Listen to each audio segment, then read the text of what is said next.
paborito nyong tambayan bago man ang halian. Welcome to TikTok! Mga TikTropa! Isang matiwasay at mapayapang undas po sa ating lahat. Sa pagdadalaw po sa sementeryo ngayong araw, mag-ingat po tayo sa biyahe at umiwas po tayo sa traffic. Ayun, dito naman sa studio, meron din mga dumalaw ang mga nagagwapuhang kapusohangs. Larkin Castor, Yaser Marta, and Christopher Martin! Guys, bati muna kayo natin mga TikTropa. Siyempre, dapat may kasamang papogi, okay? Papogi. Parang ganito, mga TikTropa, mag-ingay! Pogi, okay? Siyempre. Grabe. Sinundan mo kasi, ikaw susundan ko. Oo, ano ka ba? Ikaw naman. Ayan. TikTropa! Magingay.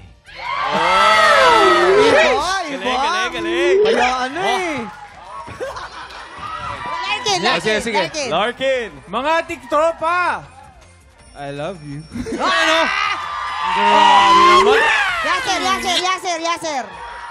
Yaser. TikTropa! Oy, baba. Magingay. Hagod na. Sina Larkin, Yaser at Christopher ang makakakulitan natin mamaya sa isang special edition ng Ulo ng Mga Balita. Pero bago yan, makisawsaw muna tayo dito sa issue ng isang nating TikTropa. Go, Mamang! Yes, Mamang. Diba? Eto na nga! Makinig kayong lahat. Sabi ni Chuck na taga Himlayan Road, Quezon City, pa-help po kasi dead na dead ako sa girl na naka-situationship ko. 6 months kaming exclusively dating pero wala pang label. Aba, sa 6 months na yon masaya naman kami. Kaya nagulat ako, last month biglang hindi siya nagre-reply. Ginost ako.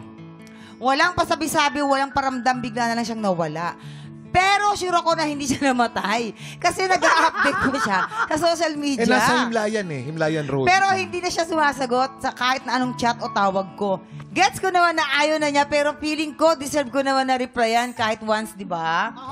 Tama yun. Importante ba sa mga lalaki yung closure? Mag-aahabol pa ba ako o move on na lang ako? Yan. Ayan. Christopher, ikaw Christopher, muna. alam ko, pinagdaanan mo to. Diba? Nasaan ka na naman? Tuwing mag-guess ako dito, doon ka bumabalik. Hindi. Ano ba sa tingin mo? Hindi, kasi 6 months na kamo silang parang dating na, di ba? So parang deserve naman siguro nung lalaki na replyan man lang, na stop na. Kasi, kasi para sa mental health. Tayo kasi mga lalaki, once na nagmahal tayo, totoo talaga yan. Yun. Totoo. Teka, Tun, parang hindi ako sure dun sa ano, Hoy! Yes, sir, hindi ka sure, pero anong pananaw para mo sa akin, dito? Kuya Kim, kasi nasabi nga ni Chuck na dead talaga siya. Yaser. Kamusta naman kayo ni Claudine Barreto? Teka, Kuya Kim. Teka, parang nahilo. Nahilo siya.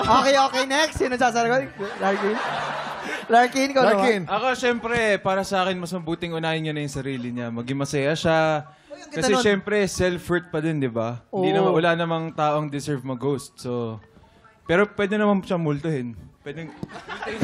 Mas mabuti pang multuhin. Parang ikaw yun, bro.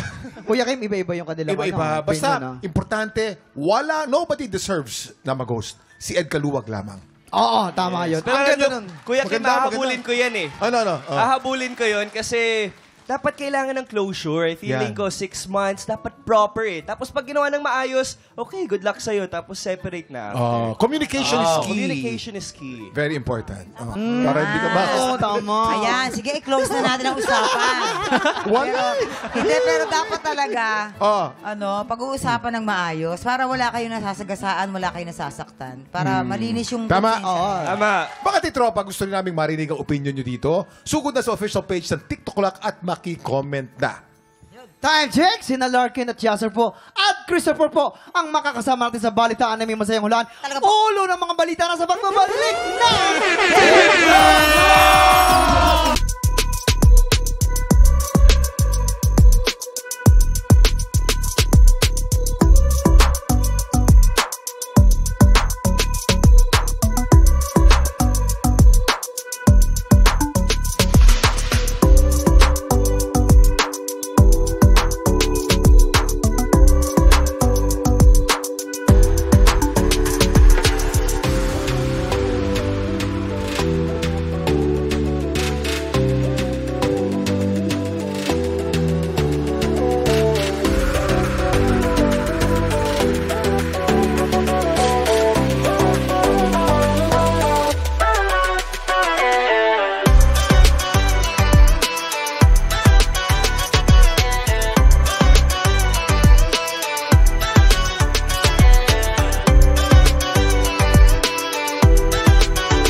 Tropa, pinanood mo hanggang sa dulo itong video na to, very good ka!